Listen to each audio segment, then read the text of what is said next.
board of directors? It was. The mirth born of profits and overpriced vodka gimmicks was drowned out by gunfire as an unknown assailant pursued the party with more efficiency and brutality than any bodyguards could.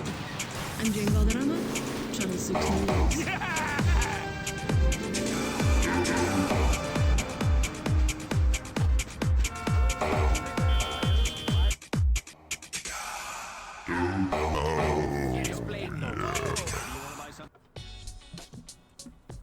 Wow, what an experience. It took me about 25 hours to complete Saints Row 2, between the main game and sundry activities to unlock more weapons. I went in thinking it would just be a zany GTA clone, and discovered a storyline that kept me engaged, cutscenes I wanted to watch instead of skip, villains I loved to hate and kill, and friends I was sad to lose along the way. I found satisfying third-person shooting and melee mechanics for a GTA clone, and mission set pieces I kept screenshotting.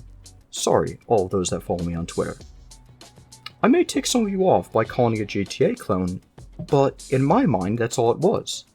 GTA's weird, less realistic cousin.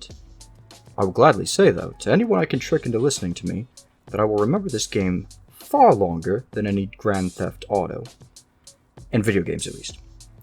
It reminded me more of how much I enjoyed the game Total Overdose, a semi-GTA clone with an interesting combat experience and a very shallow open world. This open world of Saints Row did not feel quite as detailed or large as GTA 4, but I really felt like the map was the perfect size, even if I predominantly only traveled by car instead of boat or helicopter. I sometimes wish with larger games that there was fast travel.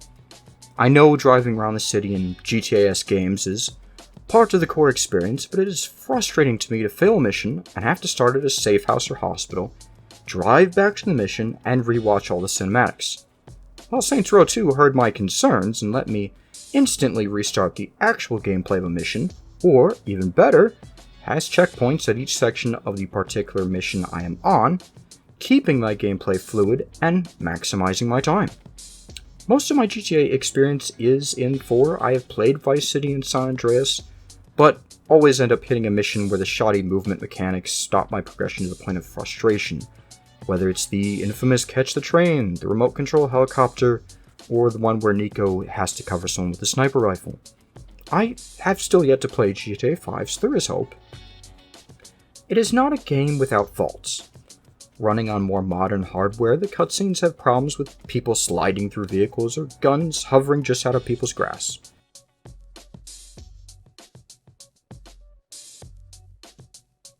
Oops.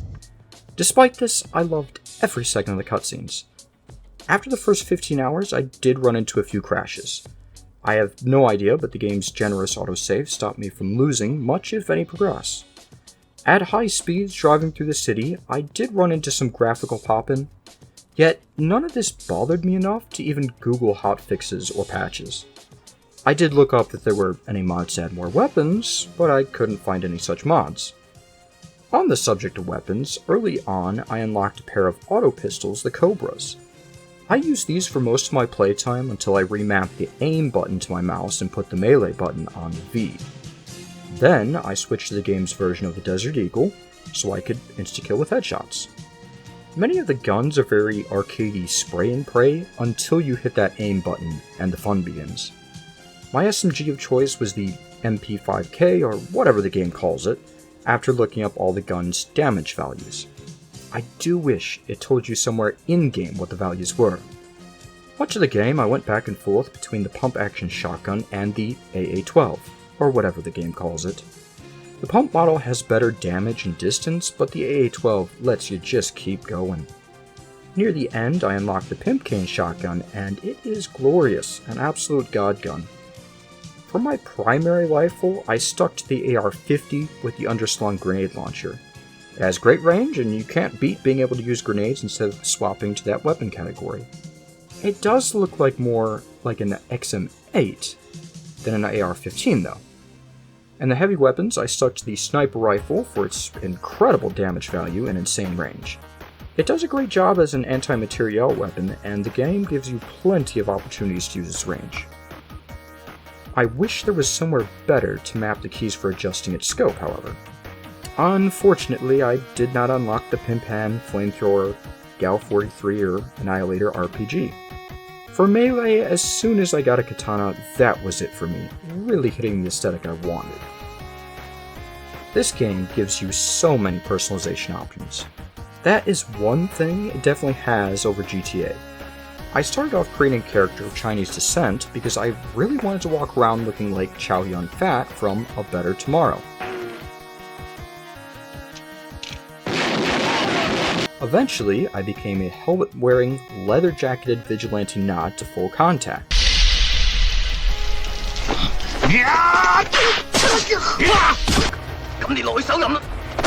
By the end of the game, I was an amalgamation of the two. I love how the game found this perfect balance in creating a completely blank template playa for the main character that becomes the character you define in your mind as the protagonist of the game. Along the way, you interact with fellow gang member Gat, and I fully understand the fan following behind him. If I ever have another child, they will be named Gat. You can customize your voice, taunts, fighting style, every aspect of how you look, the cars your gang drives and how they dress, how your many safe houses look. You can even, by the end of the game, have a squad of 3 of your gang members following you around the city and on missions. By the end, I had all my gang members dressed like ninjas. At the beginning of the story, I wake from a coma, and a fellow inmate Carlos helps me escape prison with the promise that I help him join my gang, the Saints. Throughout the first hour, I learn that me and my gang face corrupt police, had friends sell out, and my best friend Gat is on trial for numerous counts of murder. All events from the first game, which I did not play. I'm not even sure if it's available on PC. Within the first hour of the game, though, it has you go on a rampage, breaking Gat out of the courthouse and taking him back to hide out with his singer girlfriend Aisha. We reconnect with the gang, namely Shaundi and Pierce. Shaundi, Pierce, and Carlos become the gang lieutenants helping Playa to rebuild the gang. You face off against 3 rival gangs to reclaim your territory: the Brotherhood, the Sons of Samdi, and the Ronin. For the most part, that is also the order the gang has you take them on in. The Brotherhood is led by Meryl. The two of you get into a gang war, with Playa even disfiguring him, until eventually leads to the death of one of your friends in an unforgettable cutscene. This is when I realized this game isn't playing around. You trick Meryl into killing some of his closest people, and eventually have a climactic showdown against his monster truck in a demolition arena. Throughout the storyline, you see Playa become the no-holds-barred, no-mercy anti-hero that you love. Something that would fit well in any classic 80s action movie. This is when the game really showed me how deep it is below the shallow, goofy facade and kept me fully invested for the next 20 hours. By the 70% story finish in most games, I'm just now slogging through, but here in this game I was eager to finish the fight, assert my dominance, and get revenge. The game made Playa's mission my mission. Some excellent writing there from the developers. Next up was the Sons of Samdi, a voodoo-inspired gang if you couldn't tell by the name. This gang is run by the General, but I found his main henchman, Mr. Sunshine, to be the more interesting boss to fight. Of the 3 gangs, this one may be the weakest main bad guy, but the cutscenes were still great, and by the end, I still hated them for almost killing one of my friends, and especially with still being fresh from the grief of who I lost during the Brotherhood missions, and just overall, great missions. The storyline culminates with fighting Generals Armin Lazine in a shopping mall. Pure action movie cheese there. Lastly was the Ronin, a Japanese gang with the expected katana duels. And let me say there that this game has a much better melee system than any GTA I've ever played. You first face off against Shogo Akuji, a young upstart. His second-in-command here is the real threat and is also the first samurai duo you play. After Shogo has thoroughly botched things, his father Kuzio comes to America to put his son in place and reclaim their money and their empire. There's a really heavy character death here that cements the legacy of some of these characters, but I don't want to spoil it. There's a great death for the main henchman Junchi, another for Shogo, and one for Kuzio, the head of the family himself.